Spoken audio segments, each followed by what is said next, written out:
What's up, everybody? Thank you all for joining me. Today we're going to be going over a particularly important topic to be discussed, and that's warming up. Something that will help reduce any risk of injury, and something that can be taken lightly or taken really seriously. But either way, it's something that you shouldn't skip, and it's something that can really help the long run for both longevity, so that you can keep training when you're older, as well as ensure that you get the best results from the workout that you're going to do right now.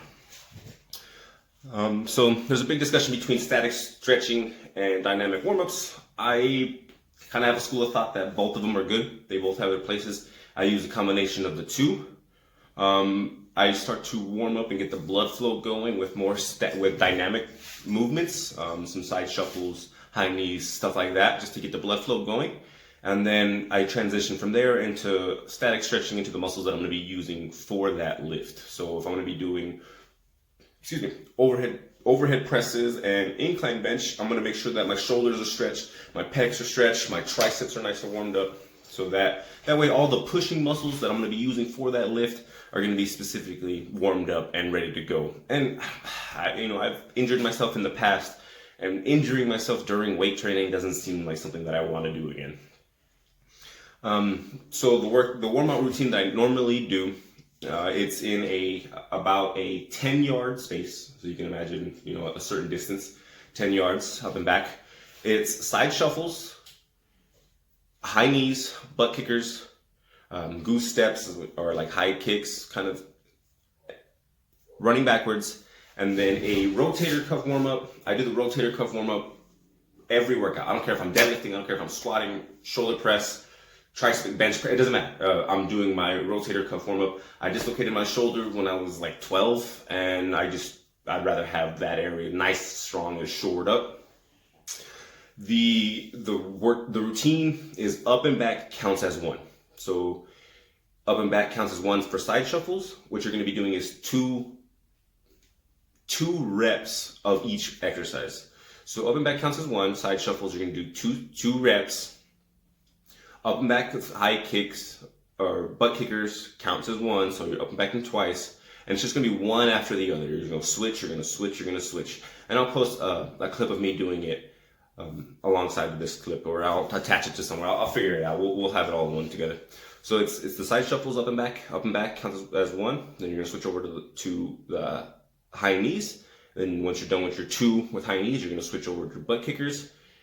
Then your goose, and then running backwards. And then for the TYMs, for the rotator cuffs, it's you're going to go T, Y, and then M. And that's going to make sure that your rotator cuffs are moved or stretched out in all directions. And that way that shoulder girdle is nice and warmed up. You get the blood circulating, and you get relatively a decent pump. And for those, what I like to do is 3 sets where you do all the T, the Y, and the M. 10 reps each, so 10 with the T, 10 with the Y, 10 with the M. 3 sets of that. So 3 sets of 10, you're totally getting about 90 reps when you're done with that, and you have a really decent pump. What I normally do is with a band, a really light elastic band. The flat bands work the best. I'll loop it around a pole or the squat rack outside, and I'll just start banging them out. The idea is you want to do ballistic, so you're kind of going quick and squeeze at the back, but we're just trying to give blood flow. We're just trying to warm it up. We're just trying to get it going. Like I said, I'll attach the clip of me doing it all at the end of this. But really, what you really want to focus on is warming up for all your workouts. It's tantalizing to want to just skip warming up and just jump right into bench press, and I'll do 2 sets of the bar, empty bar, just as many reps as possible. But the bench press, as with many compound exercises, it's a compound exercise. There's multiple muscles working at once. So you want to make sure that your quads are stretched out, your glutes are stretched out, because if you got to get your hip drive for the bench press if you're going to get a big bench. You want to make sure that your lats are nice and flexed if you're going to be deadlifting. These things are important, and having a comprehensive warm-up routine can help make the difference between a good workout and a bad workout, or getting injured and continuing to lift tomorrow. So like I said, thank you for joining me. I will post that clip at the end. I hope it all helps, and I hope if you have any questions, post it on the comments. Be greatly willing to answer all of them. Thanks. All right, so we're gonna be doing the warm-up routine. Again, like I mentioned earlier, up and back counts as one. We're gonna be doing 2 reps for every exercise, and we're only gonna be doing 1 round. The goal is to warm up, not to get tired.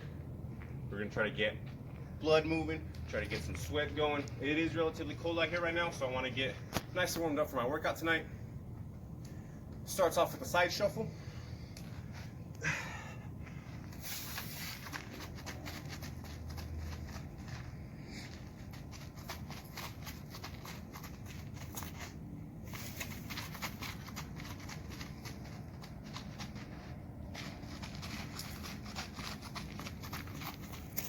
Now the key with the side shuffle is you do not want to have your feet touch in the middle. You want to keep the squat stance up, squat stance back. Have the side shuffle, go high knees.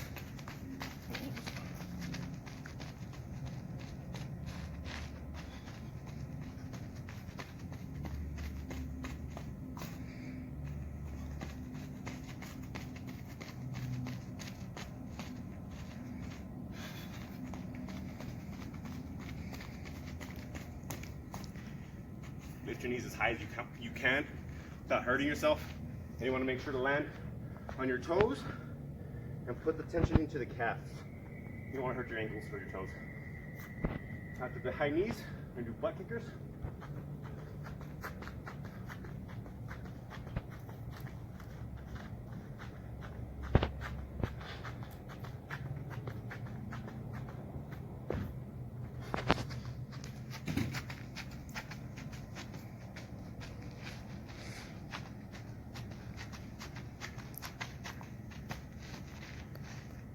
The butt kickers, you don't have to actually kick your butt, but again, same thing like the high knees, you're kicking off of your calves.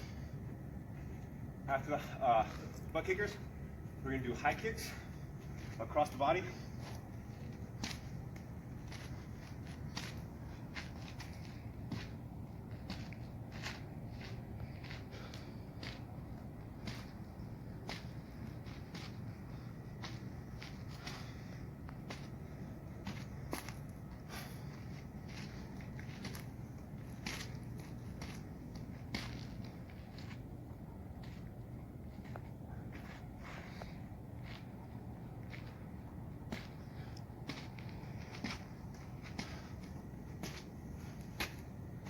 Again, your hips and your shoulders are very important.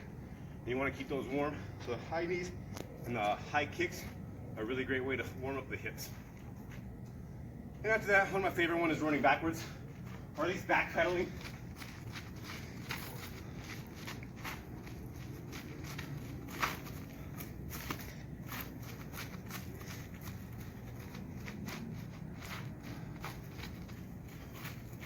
It's really important to have good self-awareness and proprioception. If you want to trip over something, knock yourself out, make sure you have a clear alley. And the final thing that I like to do is the T's, Y's, and M's for my rotator cuffs. And what I do is I set up one of these flat elastic bands. I don't know if you can see here. One of the flat elastic bands. It matches my squat rack. Get about, I don't know, shoulder height. I step back enough so that there's tension in the band. You're going to do 10 T's, 10 Y's, and then 10 M's. You're going to do 3 sets of 10 each, giving you about 90 total reps of everything, which will get you a pretty decent pump in your shoulders. So no matter what you're doing, those shoulders are going to be bulletproof. The key to a warm-up is having elevated heart rate, getting a nice sweat going, and not getting too tired. The T's, Y's, and M's I do for every exercise. Doesn't matter if it's doing a bench press, a deadlift. It's important to have nice, strong rotator cuffs, so I emphasize doing these every day.